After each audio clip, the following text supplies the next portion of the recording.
भारत कन्या विद्यालय मूल येथे विद्यालयाच्या वतीने गुणवंत विद्यार्थ्यांचा सत्कार करण्यात आला।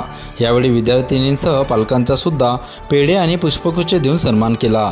संस्थेचे सचिव ॲडव्होकेट अनिल वैरागडे यांच्या हस्ते हा सन्मान करण्यात आला। यावेळी नवभारत कन्या विद्यालयाचे प्राचार्य अलका राजमलवार, माजी प्राचार्य वैरागडे, अशोक येरमे आदी पाहुणे उपस्थित होते। उपस्थित मान्यवरांनी विद्यार्थ्यांना मार्गदर्शन केले। गुणवंत विद्यार्थिनींचा भरभरून कौतुकही करण्यात आले। विद्यार्थिनीही आपले मनोगत व्यक्त केले।